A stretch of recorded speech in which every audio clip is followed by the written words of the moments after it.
বাজারে রটিয়ে দেওয়া হচ্ছে অভিষেক বন্দ্যোপাধ্যায় বিজেপিতে যাবে। বাজারে ছড়িয়ে দেওয়া হচ্ছে নতুন দল আসছে। বেশ কয়েকদিন ধরে একটা গুজব বাংলার রাজনৈতিক মহলে ছড়িয়েছে।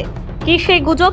সেই গুজব হলো মহারাষ্ট্রের শরদ পাওয়ারকে ক্ষমতাচ্যুত করতে পদ্মসেবী যেভাবে অজিত পাওয়ারকে কাজে লাগিয়েছিল, বাংলাতেও তার পুনরাবৃত্তি হবে। অজিত পাওয়ার শরদ পাওয়ারের ভাইপো, বাংলায় মমতা বন্দ্যোপাধ্যায়ের ভাইপো হলেন অভিষেক বন্দ্যোপাধ্যায়। কেউ কেউ এও রটিয়ে দিয়েছিলেন যে অভিষেক নতুন দল করার জন্য নির্বাচন কমিশনের কাছে আবেদন জানিয়েছেন। বৃহস্পতিবার নেতাজি ইন্ডোরে তৃণমূলের বর্ধিত কর্মী সভার মঞ্চ থেকে সেই গুজবের জবাব দিলেন অভিষেক। বললেন, বাজারে ছড়িয়ে দেওয়া হচ্ছে অভিষেক বিজেপিতে যাচ্ছে, নতুন দল করছে। অভিষেক সাফ জানান তিনি বেঈমান নয়, গলা কেটে দিলেও বিজেপিতে যাবেন না। বাজারে রটিয়ে দেওয়া হচ্ছে অভিষেক বন্দ্যোপাধ্যায় বিজেপিতে যাবে।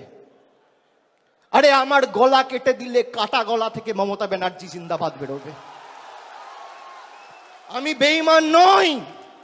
অভিষেক যে গুজবের প্রসঙ্গ তুলেছেন তা শুধু বিরোধী শিবিরে নয়, তৃণমূলের একাংশও ছড়িয়েছিল।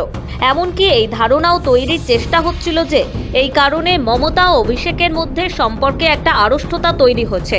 তবে বৃহস্পতিবারের মঞ্চকে সেই ধুলো সাফ করারই চেষ্টা করলেন অভিষেক। এই প্রসঙ্গে অভিষেক টেনে আনলেন শুভেন্দু অধিকারী, মুকুল রায়দের প্রসঙ্গ।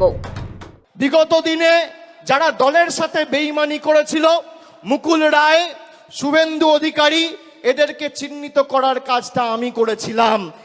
আগামী দিনেও যদি কেউ দলের সাথে বেঈমানি করে, এদের চিহ্নিত করে, এদের লেজে গোবরে করে প্যাকেট করে বাংলা ছাড়া করার দায়িত্বটা আমি আমার কাঁধে তুলে নিলাম। আপনি কি ভাবছেন ধমকে চমকে দমিয়ে রাখবেন?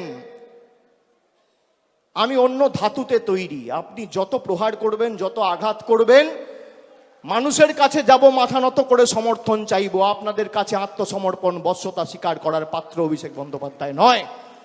তাৎপর্যপূর্ণ হলো অভিষেক যে গুজবের কথা বলেছেন তা ছড়ানোর দায় চাপিয়েছেন একাংশ সাংবাদিকের ওপর। বাজারে ছড়িয়ে দেওয়া হচ্ছে নতুন দল আসছে। বিজেপির হাতে কলকে আর তামাক খেয়ে কয়েকটা সংবাদ মাধ্যম আর দু চারটে সাংবাদিক এই কাজটা করছে। আমি তাদের নাম করে এই সবার পরিবেশ নষ্ট করব না। আর খবরে যা দেখবেন, আমি আপনাকে বলছি 100তে 100টাই মিথ্যে। কোনো খবরের কথায় বিশ্বাস করবেন না।